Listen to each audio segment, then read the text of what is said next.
Like, I don't know if y'all can hear me. I'm a little nasally right now because I am just exhausted. I am exhausted with the news of these women being murdered by their husbands, partners, spouses, fiancés, father of their children. All right, before we start, let me just shout out the survivors. You made it, baby.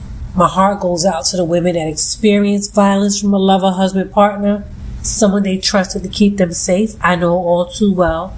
I am a survivor of domestic violence, not a victim. We're not victims. We survived the bullshit because it's bullshit. And it doesn't matter how long you experienced domestic violence, how long ago it was. Every day you open your phone, it's reported that a woman has been murdered by her boyfriend, fiance, some man that she trusted her body, her life, and her time with. Just yesterday, a man in Louisiana killed his 8 children and attempted to kill their mother and aunt. One baby got away. He was executed. Thank God. So sorry, not sorry. Just last week, a man who was being celebrated by other men for being a great guy, a rising star, beloved frat brother, killed his wife, Dr. Serena Fairfax, whilst his 2 minor children were in the home. Then he killed himself. Just the week before this, a man killed his fiancée, Ashley Robinson, while on a birthday trip in Zanzibar after he proposed, after a heated argument. And the week before that, Vice Mayor Nancy, forgive me for mispronouncing her name, Matea Bowen of Coral Springs, Florida, was murdered by her husband. Her husband. The list goes on and on. So it doesn't matter how long ago your story was. Your story is still being retold over and over again in various ways to women all over the world. Some of them that can't tell the story of survival because they got murdered. Don't let anybody make you feel as if what you've experienced should somehow have an expiration date. And yes, I'd be remiss if I didn't talk about the time in my life when I was in a dangerous relationship that stripped me mentally, physically, emotionally, verbally, sexually for 4 long years. It was well documented in my book, Full Circle of Renewed History, available on Amazon. It was so violent, and it happened during the years when I should have been dreaming, applying to college, laughing with friends, and stepping into womanhood. Whew, y'all. Instead, at 17, I was pulled into a nightmare. I was a baby. And this nightmare didn't end until I was about, 21? Somewhere around there. You may have found yourself in a situation like this, and there's no contest to see who had it worse. All this shit is terrible, but you probably once were in a relationship that almost destroyed you. Now, I don't have the solution for reform for these assholes who are out here abusing women and murdering them, but I can only speak to my sisters that have experienced it or that's in the thick of it right now. Let me gather myself. Yeah, I'm so sorry. Wasn't expecting to feel like this, but then again, that experience took so much from me. I forgot there had ever been a powerful version of myself before. My innocence was stolen before I even had the chance to step into my strength. I went from like a wide-eyed girl with dreams to a battered young woman with no hope. None. My mind had been rewired to believe I was unworthy, unlovable, and unwanted. And because no one showed up for me, it became harder not to believe the things that my abuser repeated as his foot met my back or face, or his fists met my jaw or stomach. He would always tell me, nobody loves you. Nobody's coming for you. You ain't shit. But even in that darkness, something in me refused to die or believe anything that he said. A tiny belief, small but stubborn, kept whispering that there had to be something better than the life I was living. Because I had dreams. Where did they go? When I finally escaped, and enough time and distance passed for me to feel safe, I moved on as if nothing had ever happened. Because back then, this was some time ago, I didn't know shit about therapy. I didn't feel comfortable crying on anyone's shoulder. Most of the people that knew what I was going through thought I was exaggerating the events that took place, or they simply made me feel as if I was playing victim. And so my voice once again was dismissed, and my trauma was minimized, and his words just echoed even louder. Nobody loves you, Ayana. I didn't realize how much damage still lived inside of me. Damage I had never addressed until life went on and my mind was like this dark, out-of-pocket place. Sometimes domestic violence can be so horrible. I don't know what CTE feels like, but I can imagine it's similar, especially if you've been beat upside your head throughout the years. And when you live in survival mode long enough, you start to believe the lies spoken over you. You shrink yourself to fit inside someone else's comfort. You apologize for existing, not just to your abuser, but to everybody. You don't want to say or do anything that might make someone hurt you. You think everything is your fault. So you become a people pleaser without even realizing it. And if you don't get the help that you need, you go on through life about this. You will be traumatized. What I was blessed enough to learn was the moment you begin to hear your voice again in your head, even faintly, you hold on to it. You chase it. You don't let it go, because that voice is your way out. I remember hearing the voices. Ayana, hold on. It gets better. Just breathe. Just relax. Just rest today. Don't fight today. Don't be fought today. Avoid conflict today. Let today flow as much as you can within your ability. Ayana, you're doing great. It'll be over soon. Ayana, remember who the fuck you are.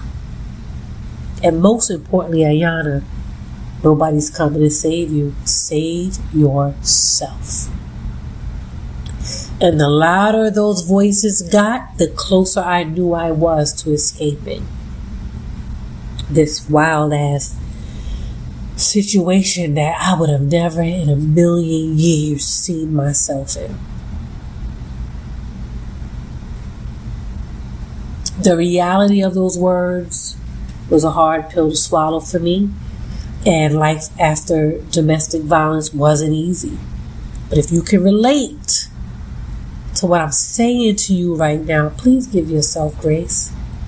You went through so much. You deserve rest, reset. Healing takes time, especially after something like this. And that voice inside of you, the one that's saying, I deserve better than this, I'm worthy, someone loves me, I love me, that whisper is coming from the depths of your soul, and it's reminding you of who you are. It's telling you not to give up on yourself, no matter who else did. It's telling you that this isn't the life that God has planned for you. No, sir. It's a season and a reason. And even though in the moment you find it hard to believe, as I sit here before you today, I know there's a reason I had to go through that. It was for me to talk to you, to pay it forward.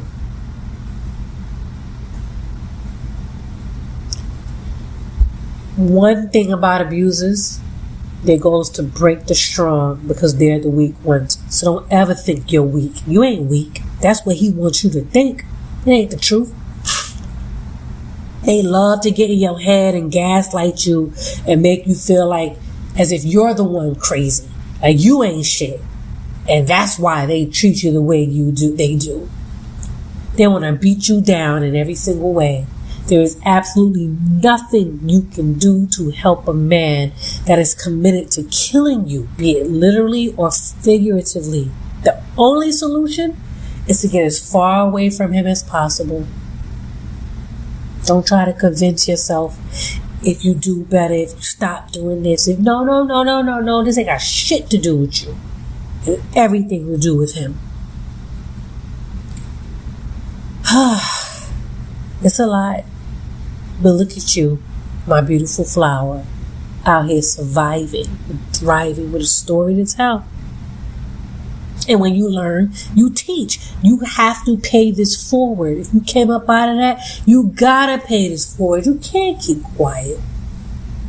People are dying. Women are dying around us every day. You gotta tell your story. You gotta teach. But you held on to that voice, that tiny flicker of hope that one day this will all be over. And it is now. For now, that part. But you remembered who you were, a powerful, worthy human being, and you knew that this wasn't the end of your story, nor would this moment in time define who you were, but cement that you were not to be fucked with. You did that, baby. Please remember who you are and know that you are loved. You're nobody's victim. Nobody loved that nigga. That's why he's trying to convince you that nobody loves you. That shit is bullshit. And it doesn't matter what you've done, where you're from, what you look like, what you've been through. It doesn't matter what you used to accept and what you used to do. You deserve safety. You deserve gentleness. You deserve respect. You deserve love. You deserve a life where your body is not bracing for impact. You deserve a love that doesn't require you to disappear or live in fear. You deserve a community where you can get loved on, healed, and feel comfortable in telling your story over and over until it's out of your body as much as possible. Don't let anyone make you feel as if you need to stop talking about it or get over it. Now, I'm not telling you to make your experience your identity or to let it define you, but it's your story. It happened to you. So talk about it whenever the opportunity presents or whenever you feel like it. Because I learned in my experience that the people who were most comfortable hearing about it are more than likely the ones that feel guilty for not stepping up for you when you were in that situation. So telling your story begs the question, where were you when I needed you? It just shines a light on their neglect. You know what I'm talking about? But if folks didn't want you to reveal ugly truths about them, then they should have treated you better. It's not on you to project anymore. It's not on you to protect anyone anymore. Fuck them. Who protected you?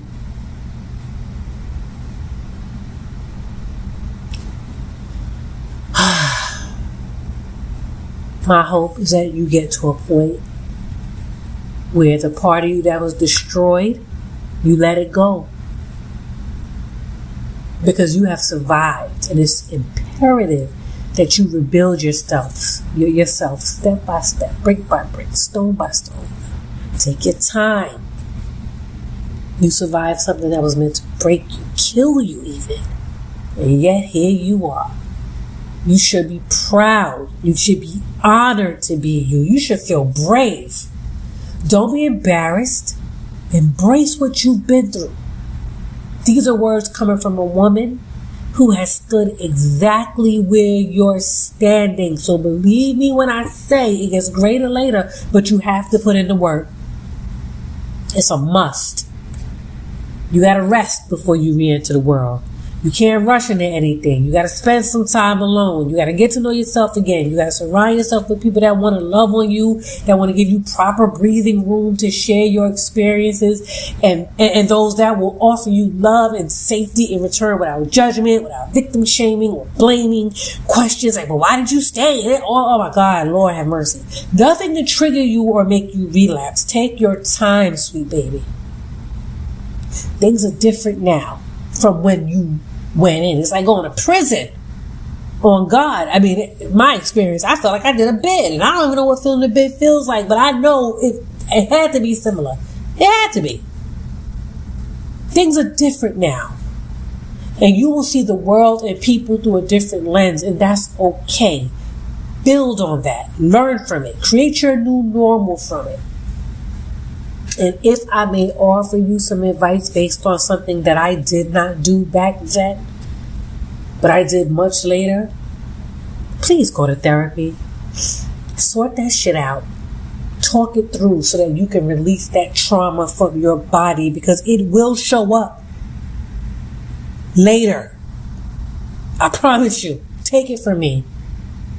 Go to therapy and get that trauma up out of you so that you don't take it with you wherever you go or into the next relationship, because you deserve to be loved again, properly. Don't let this shit have you fucking stuck. Don't let this moment in time define you. But take all the time that you need to recover, but remember to be intentional about the progress you wish to make. You are not ruined. You are not broken, nor are you damaged goods. You simply did not know your own strength until now. But you know it now. You got it now. Don't you ever, ever, ever, ever let that feeling go. This is Talk to Me Nice. Until next Wednesday.